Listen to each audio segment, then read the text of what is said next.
My name is Celeste Navarro, and I'm 22 years old. The first thing I ever owned that felt like it was truly mine was a plastic hospital bracelet with my name spelled wrong.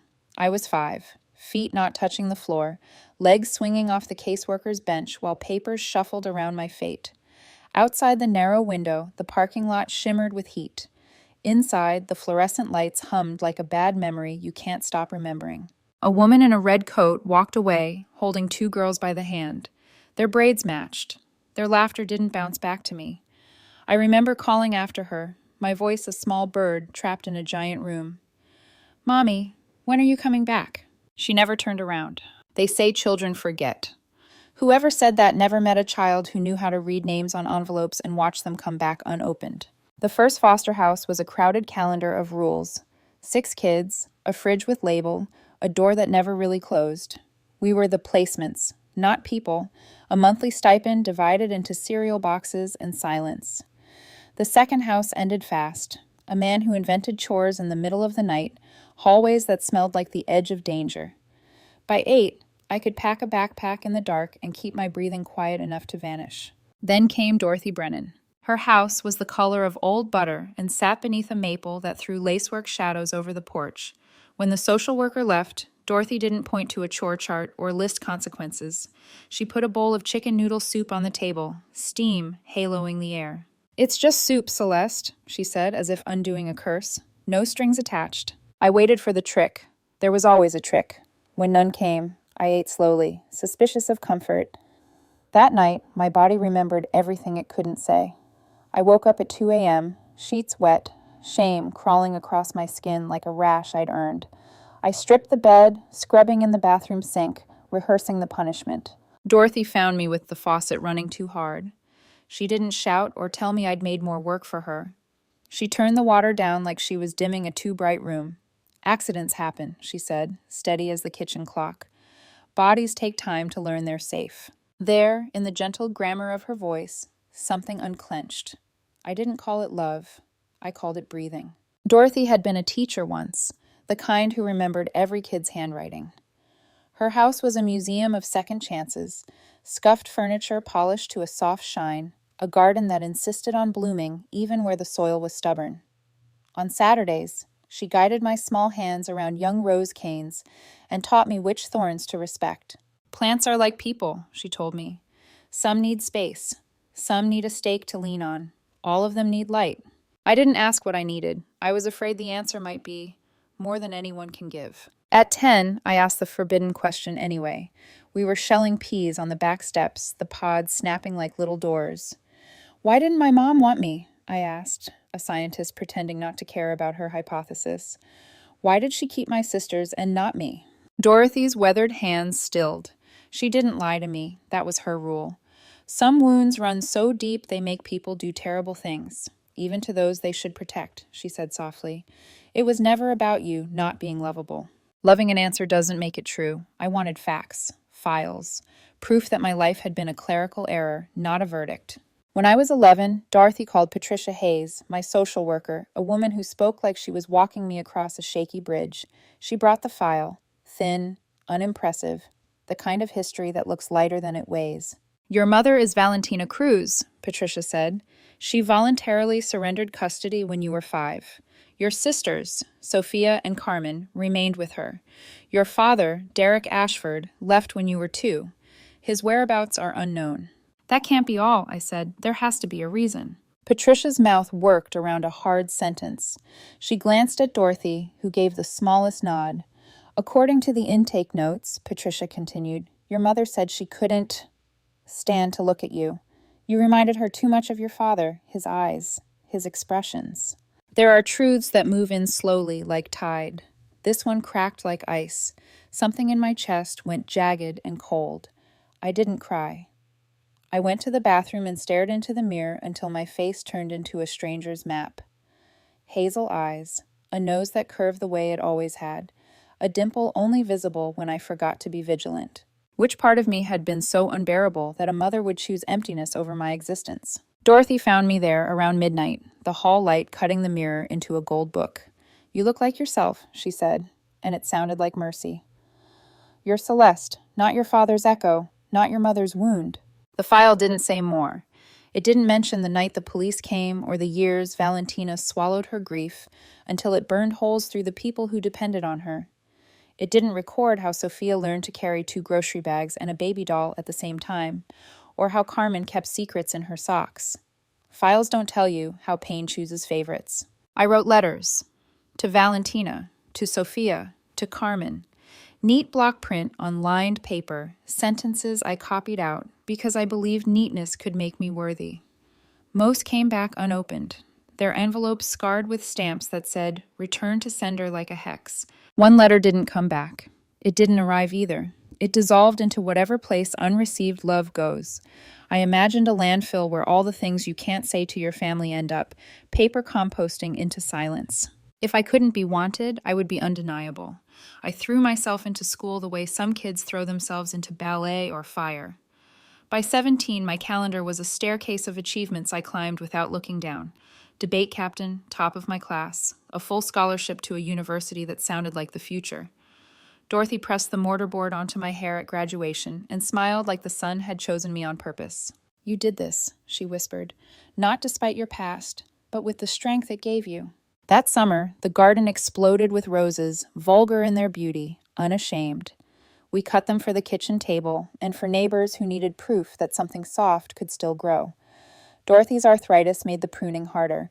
I learned to carry the heavy watering can like a promise. At university, I learned systems and numbers and how to sit at tables where decisions got made. I learned how institutions speak in passive voice to keep from bleeding, how a sentence like, "mistakes were made," builds a wall where an apology should be. I learned the architecture of hospitals, the logistics of care, how budgets decide who waits and who gets seen. It was not lost on me that the place where people go to be saved can also be where they are lost. In sophomore year, an email slipped past my defenses. From Carmen, Cruz 15 at subject, "Hi, I think I'm your sister." I stared at it long enough to memorize the pixels. My hands shook in a way that felt 13. Carmen told me she'd found my university profile, that she'd always wanted to know me, that Mom didn't know she was writing. She told me about Sophia, about Valentina's 2 jobs, about a locked box of photos in a closet that no one was allowed to open. "Sometimes I hear her crying at night," Carmen wrote. "She never talks about Dad, or you." We traded truths late at night like contraband. Through Carmen, the story acquired details the file had never held. The way Derek considered control a synonym for love, how he monitored calls, counted receipts, tied up hope, and left it where it would trip you. The night he finally crossed a line and someone dialed the police with shaking hands. After he vanished, Valentina worked and worked and worked until whatever she couldn't face fossilized into rules. "That doesn't excuse what she did," Carmen typed. "I found the paperwork." I didn't tell Carmen about the mirror or the bracelet or the way my name looked misspelled, but still mine. I told her about Dorothy instead. The soup, the quiet, the garden. "You sound safe there," Carmen wrote, and I realized safety can feel like treason when your family doesn't have it. The day before my 21st birthday, the University Career Office sent out placement lists. I watched my name appear beside a consulting firm whose clients were the world I'd trained for, the world that believed in numbers more than stories. I said yes. A year later, Riverside Medical Center appeared on my docket, a flagship client, a hospital whose administration needed restructuring, whose budget lines had drifted into storm. I scanned the org chart and felt the bottom drop out of the page. Administrative Director, Valentina Cruz. The room went small around me. I could hear Dorothy's voice, even though she wasn't there. Revenge rarely brings the satisfaction we hope for. This wasn't revenge, I told myself. This was gravity.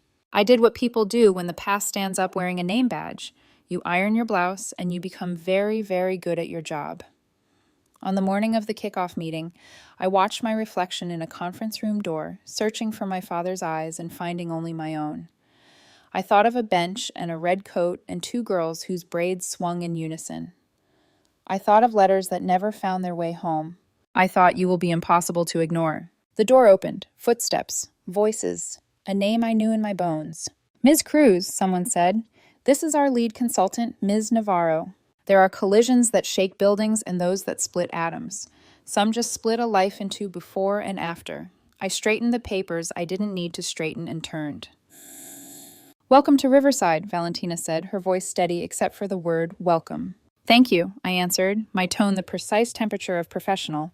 Let's begin. We did not touch. Not then, not yet. The garden would have to wait for pruning. The kickoff ran on rails, agenda tight, acronyms sharper than scalpels. I spoke in frameworks and deliverables. Valentina spoke in metrics and precedent. If she recognized my name, she kept it locked behind her teeth. If I recognized the tilt of her chin, how it rose a little higher when she felt exposed, I filed it where it couldn't set me on fire. We were strangers who knew the same weather. Afterward, I closed the conference room door and breathed like I had to relearn how. Through the glass, the corridor churned with scrubs and clipboards, a choreography of urgency. Hospitals are machines that run on fear and funding. You can't let either drive the car. Back in my apartment, the city laid out its night noises. I opened my laptop and scrolled through an old email thread I'd once read like scripture. Carmen had written first, her sentences soft-voiced but quick. She told me about Sophia's cautious compassion, about how Mom never said my name, about the locked photo box with its cheap brass key she'd once held to the light like a forbidden jewel. She promised she hadn't opened it. I believed her. I wanted to believe someone still followed rules for the right reasons. I told Carmen about Dorothy, how a person could be a place, how a kitchen could become a country you get to keep. I didn't tell her about the bench, some stories you hold in your mouth until you can taste the truth without bleeding. The spring I turned 21, the university planted folding chairs in rows across a lawn and called it a future. I wore a square hat and smiled at strangers who clapped on cue. The applause felt like weather, present, impersonal. I didn't expect what came next. 2 girls, now women, approached between chairs. They moved like gravity had finally let go of something. Celeste, the taller one asked, voice cautioned by history. Sophia, I answered, the name fitting into a space inside me that had been empty for too long. Carmen stood beside her, trembling and incandescent. Up close, we were mirrors that agreed and disagreed. The 3 of us shared Valentina's cheekbones, the mouth that hid more than it revealed. But my eyes, those were the ones Valentina couldn't bear. Derek's eyes. My eyes. We found a coffee shop with sticky tables and the smell of burned milk. Carmen talked fast, her sentences spilling, stories devouring the distance between us. Sophia spoke in careful lines, the oldest child's grammar. Don't make it worse, keep it together, be kind, even if no one else knows how. I remember the day, Sophia said quietly, the confession catching. I was 7. Mom told us we were going for ice cream. Then the car turned somewhere it never turned. She swallowed. By the time I understood it was already a rule, we don't talk about Celeste. Carmen reached for my hand like you might reach for a rail on a moving bus. I kept looking for you in crowds, she said. I thought maybe I could recognize you because her eyes shone. Because I wanted to. I should have asked them to come home with me, to meet Dorothy, to see where my life learned to be soft. I didn't. I'd learned caution from women who survived by measuring every yes. Does she ever mention me? I asked, betraying myself with the question I'd rehearsed not to ask. Sophia and Carmen exchanged a look. Only when she drinks, Sophia admitted. Then she cries and says she did what she had to do. She still won't say your name. Names have weight. Mine felt heavier and lighter at once. We took pictures outside by the stone wall. 3 sisters in a row, a composition that made sense to strangers. Later that night, Dorothy held my face in her hands and searched me for damage.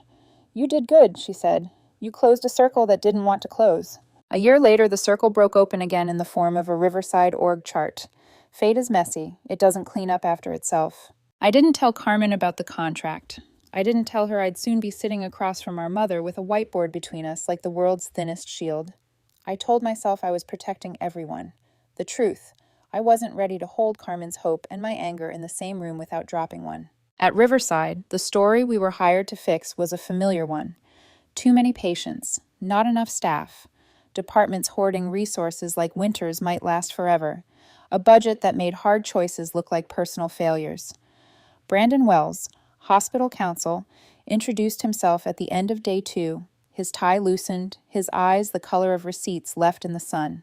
Ms. Navarro, he said, extending a hand. Counsel, if you need a tour through the legal minefields, I know where the wires are buried. I try not to step on anything that explodes, I said. Ambitious, he deadpanned. The corner of his mouth lifted. You have a reputation already. For what? Being precise, he said. And not blinking. I'd learned to not blink. It looks a lot like power when it's really just survival. Over the next weeks, I mapped patient flows and staff schedules, tracing where the system bled and where it bruised. When it was time to present, I used language Valentina respected: throughput, utilization, outcome variance. We debated calmly. She asked hard questions, the kind competent leaders ask. I answered the way competent strangers do. Twice, she addressed remarks to everyone at the table except me. Twice, my team glanced at me as if expecting me to break. I didn't. I took notes and bullet points and pretended my hand wasn't shaking. On a Tuesday that smelled like rain, we ended up alone in a copy room. Accidental, unavoidable. The fluorescent light flickered once, as if the building couldn't decide whether to see us. You could have warned me, she said. Her voice had the rasp of a slept-in apology. About what? My words were ice in a glass, clinking. Who you are. I'm the lead on your restructuring, I said. That's all you need to know. She looked everywhere but at me. This is not... She stopped. Professional. That was her word and her weapon. This is my workplace. I heard my own laugh before I knew I was laughing. Not cruel, astonished.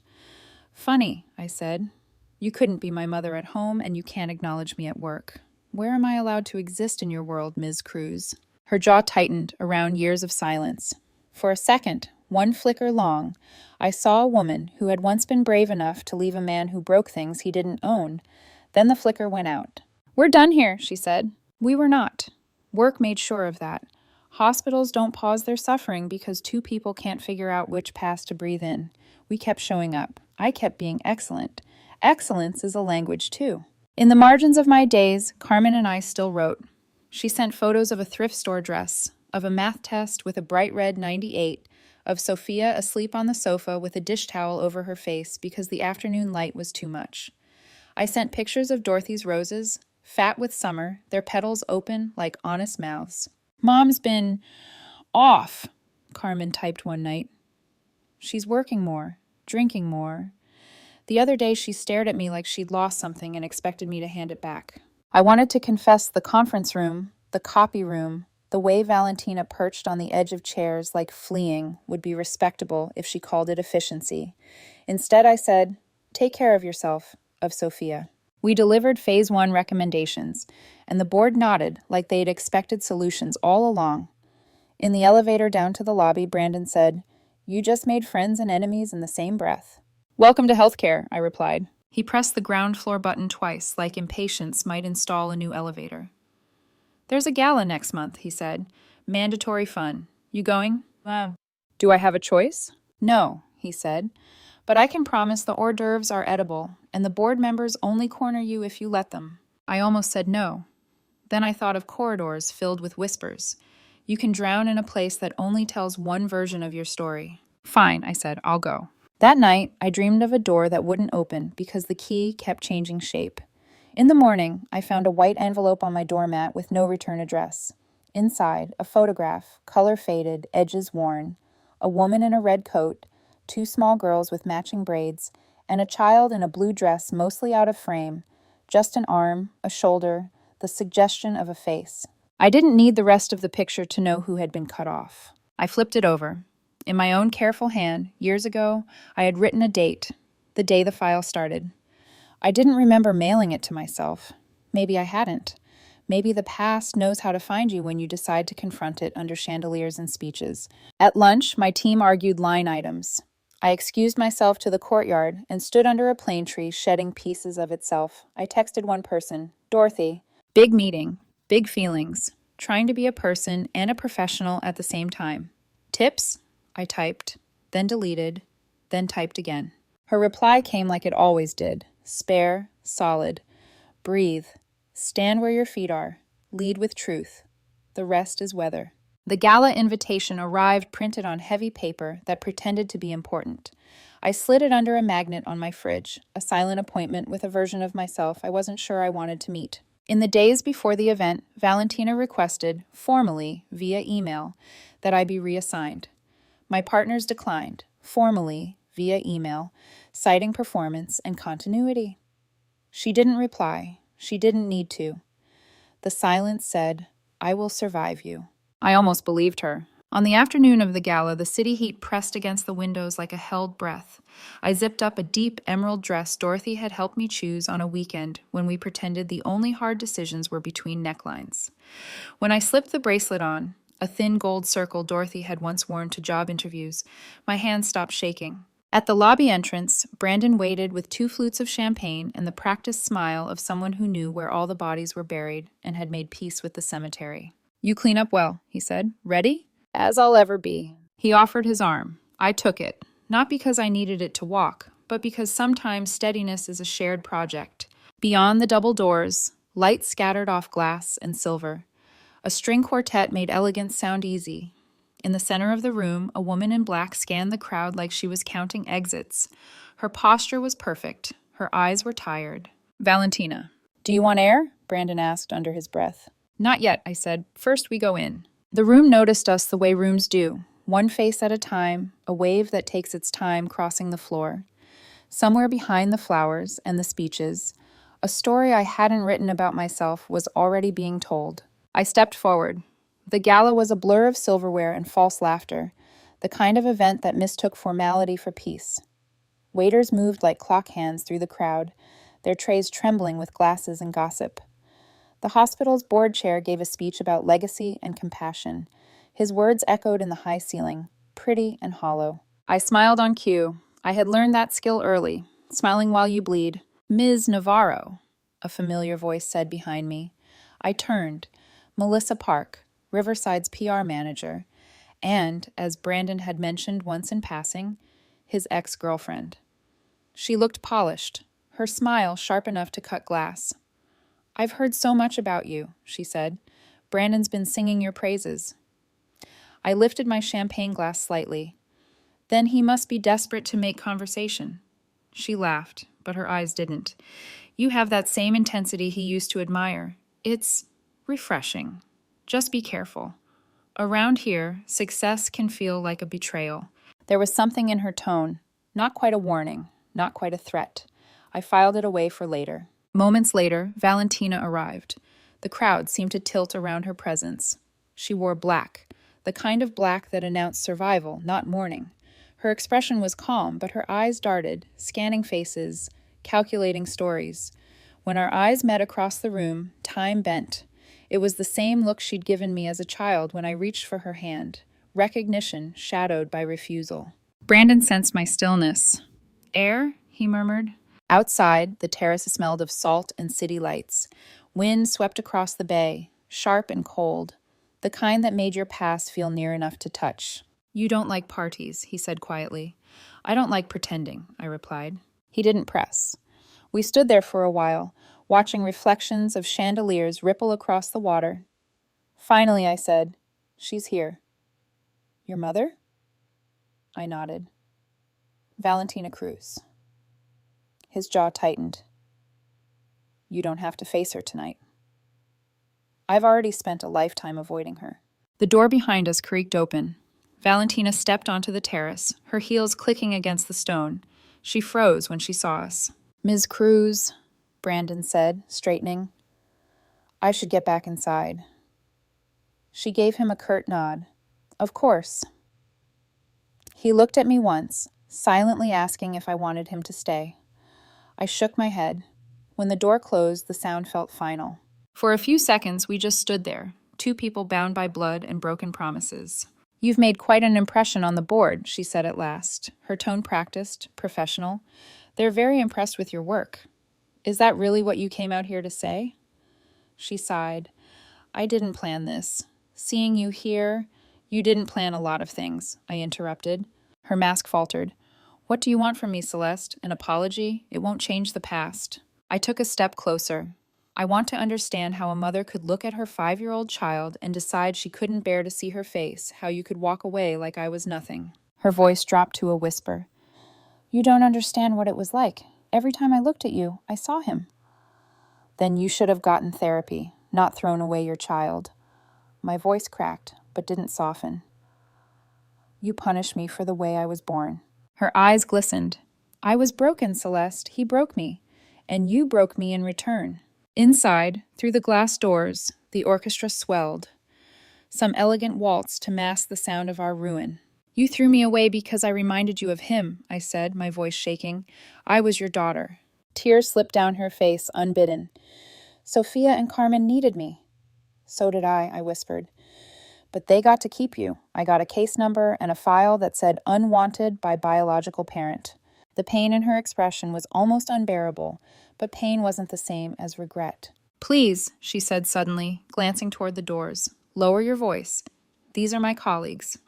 A bitter laugh tore from my throat. "Your reputation matters more than the truth, doesn't it? It always has." Heads turned inside, whispers spreading like oil across the room.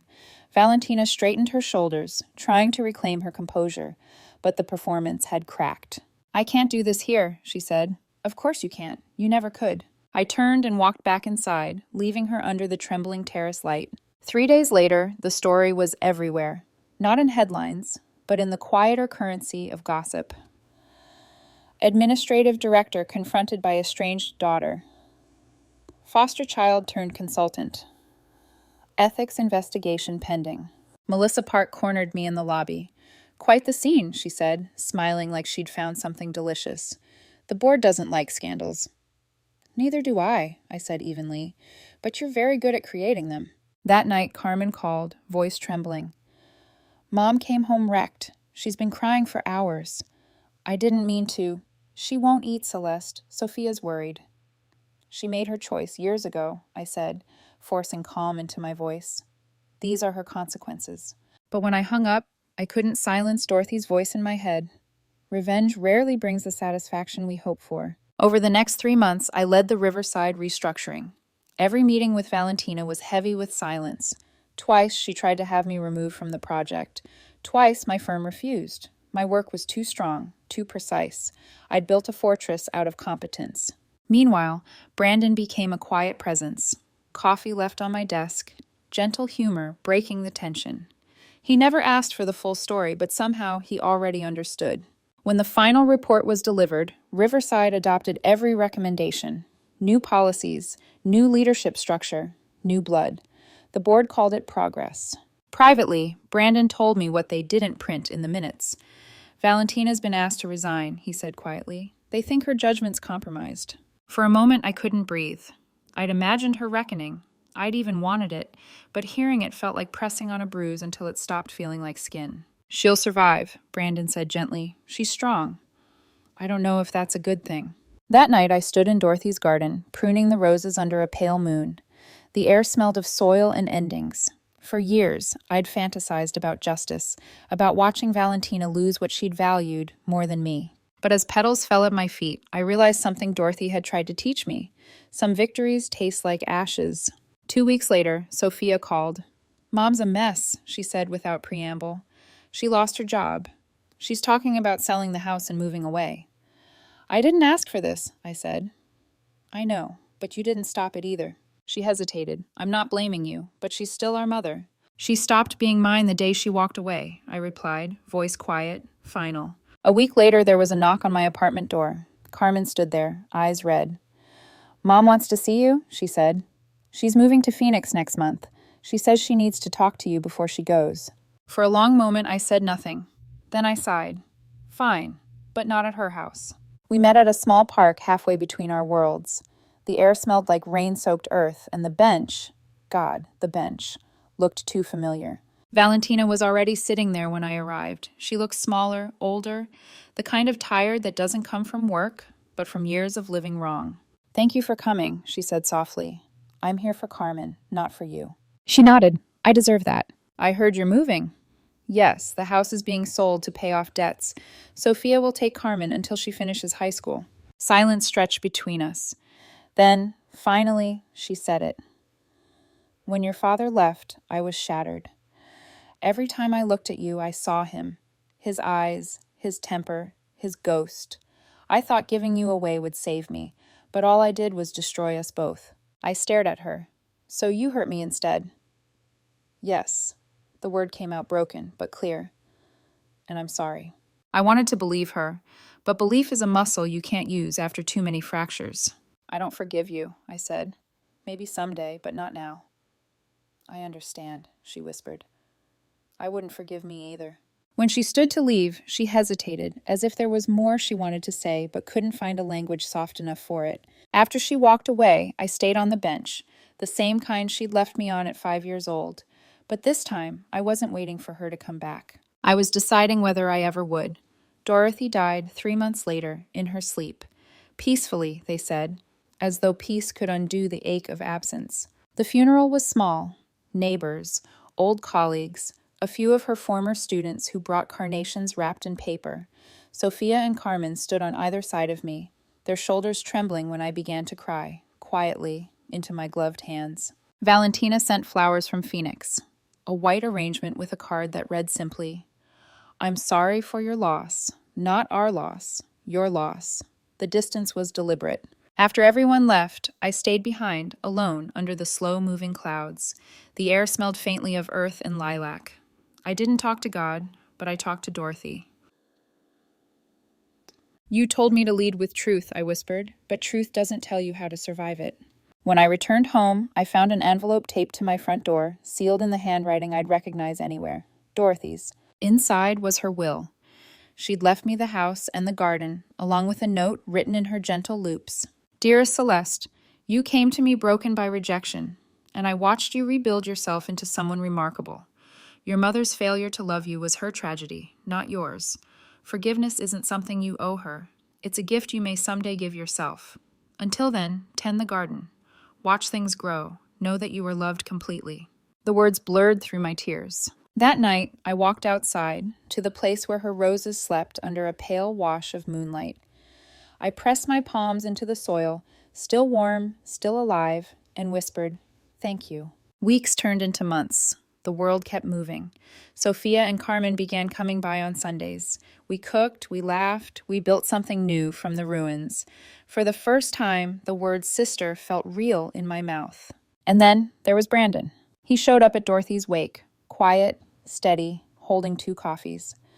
I didn't know her, he said softly, but I can see she made you better. He started visiting more often, first under the pretense of checking in about post-project updates, then just to bring wine, stories, silence. We never labeled what we were. He didn't try to fix me. He just stayed. And sometimes that's the kindest thing anyone can do.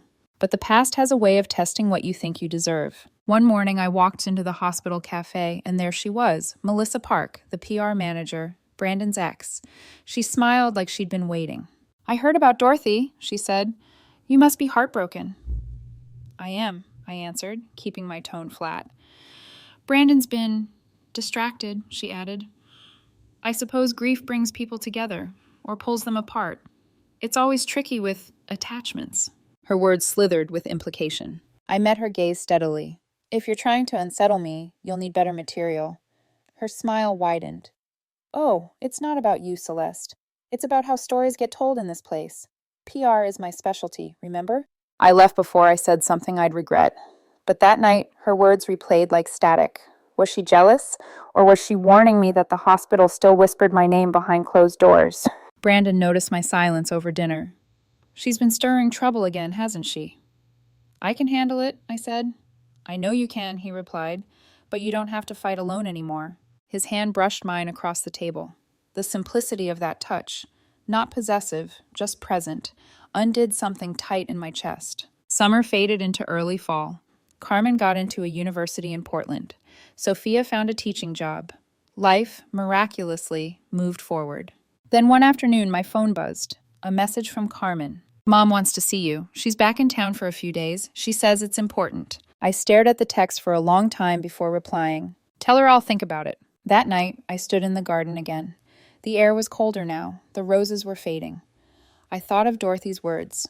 Forgiveness isn't something you owe her. Maybe not, but some debts don't ask permission before they collect. We met at the same park, the same bench. Valentina looked even older now. The fierce precision she'd once worn like armor had softened into something quieter, almost fragile. I didn't expect you to come, she said. Neither did I answered. She took a deep breath. I'm not here to ask for forgiveness. I know I don't deserve it. Then why are you here? I wanted you to know that I've been sober for 6 months. I'm working at a small clinic in Phoenix. Nothing fancy, but it's something. There was a faint tremor in her voice, the sound of someone learning to use honesty for the first time. I think about you every day, she continued. About the day at Riverside, the terrace, everything I said. You were right. I punished you for his face, for his ghost. But when I look back now, all I see is my own cowardice. I folded my arms, unsure whether to cry or scream. What do you want me to say? Nothing, she said simply. I just wanted you to know I'm trying to be better, even if it's too late for us. Something about the rawness in her tone stripped away my anger. I still didn't forgive her, not yet, but I believed her. I don't hate you anymore, I said quietly. That's the best I can do. That's more than I deserve. She stood, hesitated, then reached into her bag. I found this in the attic before I sold the house. She handed me a small silver key, old, tarnished, familiar. The box, she said. The one I kept locked. It's yours now. When she walked away, I didn't call after her. I sat there with the key in my palm, cold and small and impossibly heavy. That night, I opened the box. Inside were photographs. Me as a toddler in a yellow dress, Valentina smiling faintly beside me, Derek's arm wrapped around her shoulders, letters in his handwriting. One ultrasound photo, labeled Baby Celeste. At the bottom was a folded paper, the edges frayed, my hospital bracelet, the one with my name spelled wrong. She had kept it, all these years. I pressed the bracelet against my wrist and cried until the tears blurred into something softer than grief. Maybe love had been buried but not erased. A week later, Brandon found me in the garden. You look lighter, he said. I don't feel lighter, he smiled. Sometimes healing doesn't feel like release. It just feels quieter. We sat in silence, watching the sun dip below the fence. You ever think about leaving Boston? He asked suddenly. Sometimes, I admitted. But Dorothy's house feels like a promise I'm still keeping. He nodded. Then I'll stay too. For the first time, the word home didn't feel temporary. The morning sun spread slow and golden across the garden Dorothy had left me. Dew clung to every rose petal like tiny glass beads, refusing to fall. It was her birthday. She would have been 75 today. I spent the morning clipping roses, choosing the brightest and strongest stems. By noon, I had an armful of them, their scent rich and clean, grounding me in a world that still felt too fragile. At the cemetery, I knelt beside her headstone, arranging the flowers in the vase. The earth beneath my knees was cool and steady, something that had learned to hold both love and loss without breaking. Happy birthday, I whispered. The roses bloomed early this year. You would have scolded me for cutting them too soon. I smiled at the thought, a small, aching smile. The wind stirred gently through the trees, carrying with it the faintest scent of rain.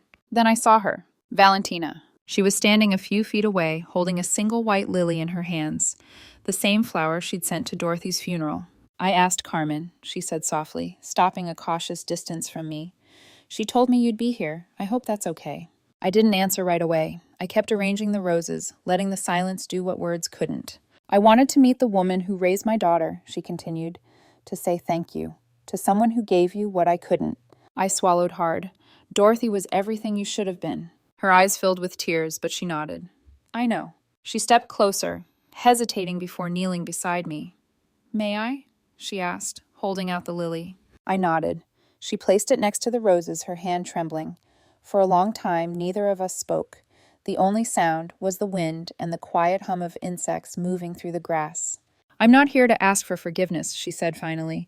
I know I don't deserve it, but I wanted you to know that not a day goes by that I don't regret what I did, not because it cost me my job or reputation, but because it cost me you. When I looked at her, I saw a woman aged not just by time, but by consequence. The once sharp lines of control had been replaced with exhaustion. She looked smaller now, human in a way she'd never allowed herself to be before. I spent my whole life wondering what was wrong with me, I said quietly, why I wasn't enough. It took Dorothy to show me there was nothing broken inside me, that I was worthy of love exactly as I am. I touched the side of my face, tracing the skin beneath my eyes. The eyes you couldn't bear to look at. They're mine now. They don't belong to him anymore. Valentina's lips trembled. You are beautiful, Celeste. You always were. That was never the problem. Her voice broke. The problem was me. We stood there in silence, two women bound by blood, separated by choices that could never be undone. I should go, she said after a moment, turning slightly. Wait, I said before I could stop myself. She froze. Carmen's having dinner at my place on Sunday. Sophia, too. If you want, you could come. Her eyes widened, as if she couldn't believe what she'd heard. Really? I'm not promising anything, I said quickly. No guarantees, no pretending it's fine. Just dinner. She nodded, tears spilling freely now. I'd like that. Thank you. When she walked away, I turned back to Dorothy's grave. The sunlight filtered through the trees, warm and steady. What do you think? I asked softly. Am I doing the right thing? The wind answered, rustling through the roses. Somewhere nearby, a bird began to sing. That Sunday, I cooked for the first time in weeks. Rosemary chicken, roasted vegetables, the kind of meal Dorothy would have approved of. Sophia brought wine, Carmen brought laughter, and for a while, the house felt like it remembered how to be alive. Then the doorbell rang. Valentina stood there in a soft blue dress, holding a pie. It's store-bought, she said awkwardly. I wasn't sure what you liked. It's fine, I said, stepping aside. Come in. Dinner was strange but calm. Awkward pauses stitched between small kindnesses. Carmen kept the conversation moving, talking about school and work, avoiding the heavy places. Sophia listened, guarded but gentle. When I finally looked at Valentina, she was staring at the garden through the window. Dorothy's garden, the same one I'd rebuilt, stem by stem. She loved her plants, she said softly. She loved people more, I corrected. Her eyes met mine, full of grief and something that looked like gratitude. You've kept it beautiful, she whispered. Dorothy taught me how, I said, how to make things grow in bad soil. The conversation stilled, then Carmen raised her glass. To new beginnings, she said. To surviving them, I added. Our glasses clinked. It wasn't forgiveness, it wasn't resolution, but it was something alive, fragile and flickering, like the first green shoot pushing through winter ground. Later that night, after everyone had gone, I stepped outside into the cool air. The garden shimmered under the moon, alive with the scent of roses and soil. I thought of the key still in my pocket, the one Valentina had given me, the one that opened a box full of history and regret. I walked to the back of the yard and knelt beside the oldest rose bush, the one Dorothy had called Faith. I dug a small hole and buried the key there, deep enough that roots might someday wrap around it. Some locks aren't meant to open again, I murmured. When I stood, a calm I hadn't felt in years settled over me. Forgiveness wasn't about absolution, it was about release. Choosing not to let pain be the only inheritance you pass on. I looked toward the house, my house now, glowing with the faint light of family trying to begin again. Dorothy had taught me to tend gardens. Maybe this was just another kind, one made of people, fragile but growing. The wind carried her voice through the leaves. Lead with truth. The rest is weather. And for the first time, I believed I finally knew what she meant.